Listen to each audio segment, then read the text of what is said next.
Honorable Mr. Bernie Meyer, an author known as American Gandhi.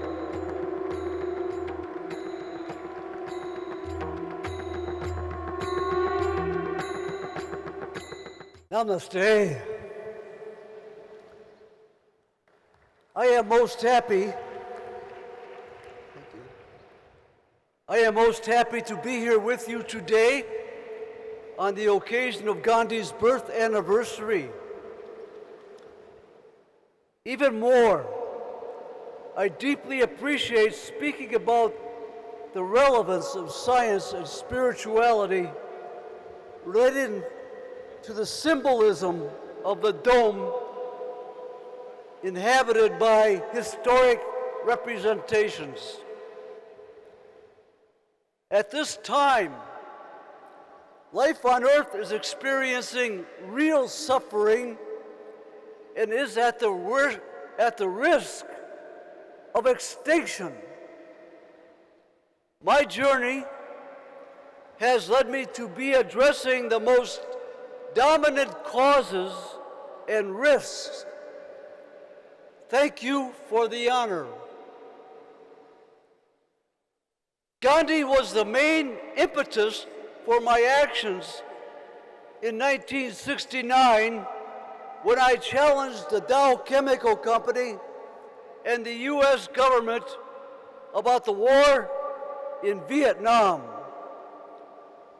which led to my imprisonment for a citizen's intervention.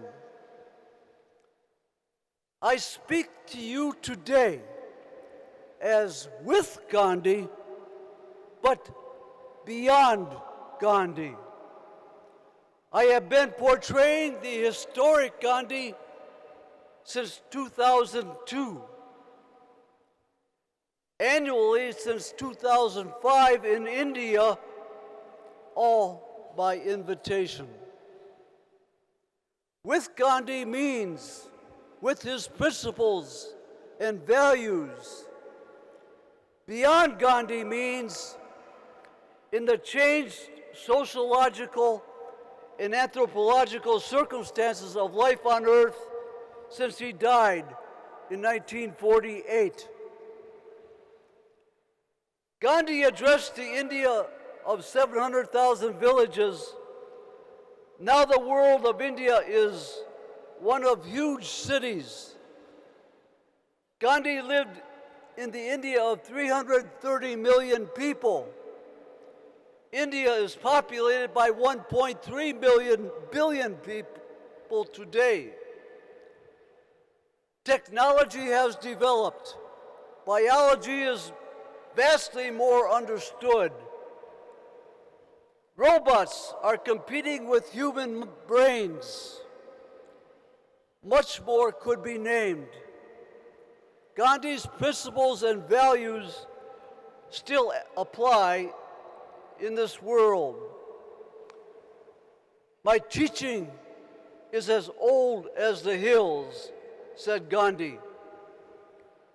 I am indeed honored by this invitation commemorating the 150th anniversary of Mohandas Karamchand Gandhi.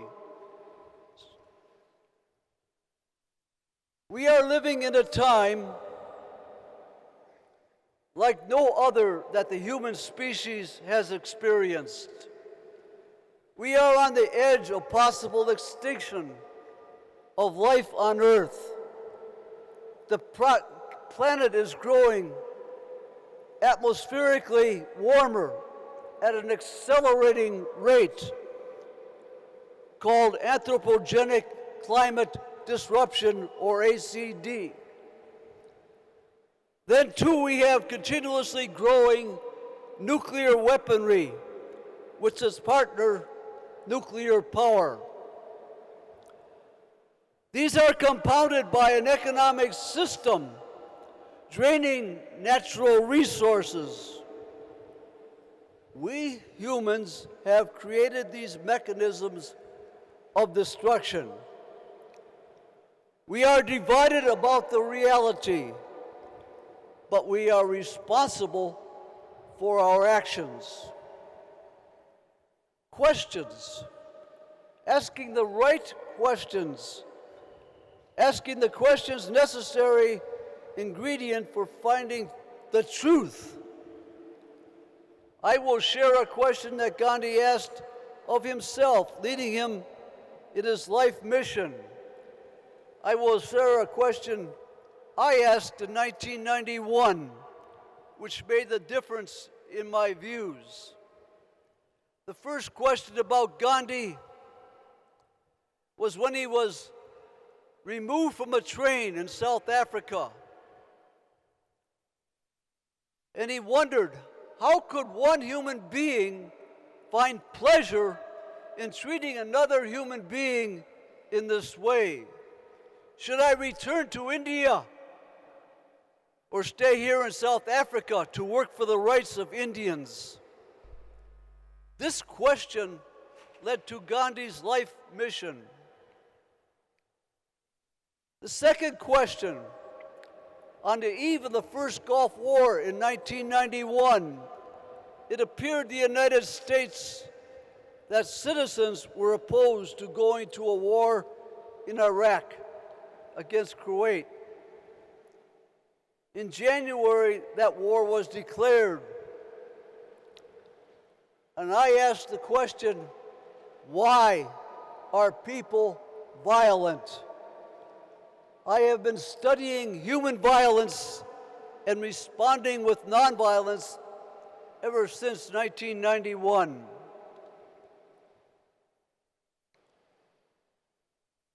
My study of Gandhi and experiences of India, as well as my continuously studying violence and nonviolence, has led me to being with Gandhi, but beyond Gandhi.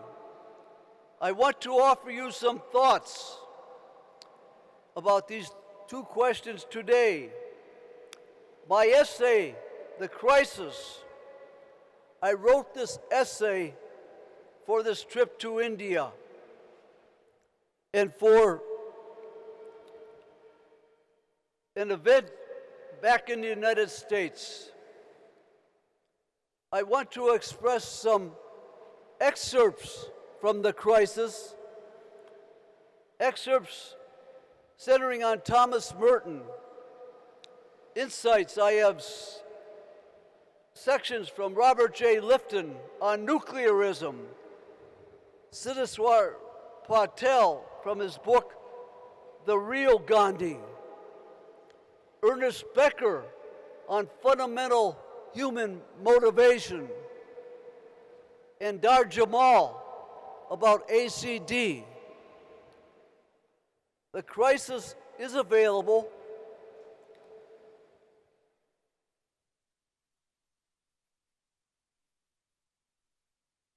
It is in keeping with the theme of this Parliament, need to promote Gandhian philosophy of truth and nonviolence, to establish a peace in this global society. I would begin by quoting Thomas Merton, a Cistercian monk, well known with worldwide correspondence due to his writing. He died in Thailand in 1968, addressing religious representatives from the East and from the West. Merton begins his classic book, my favorite book about Gandhi, titled Gandhian Nonviolence, by quoting Lawrence van der Post. Lawrence stated, the white man came into Africa and Asia and America, for that matter, like a one-eyed giant, bringing with him the characteristic split and blindness were at once his strength, his torment, and his ruin. With his self-isolated and self-scrutinizing individual mind, Western man has been a master of concepts and abstractions. He was king of quantity and the driver of those forces over which quantitative knowledge gave him supremacy without understanding. This one eye of abstraction and concepts was without wisdom, without insight into the reality of human mind. And this is where this Parliament is focused, bringing that narrowness of one-eyed with the second eye of wisdom. And this is what this crisis essay I wrote is about. I am sorry that I cannot read the whole thing to you and give all of it to you. It is available. Thank you.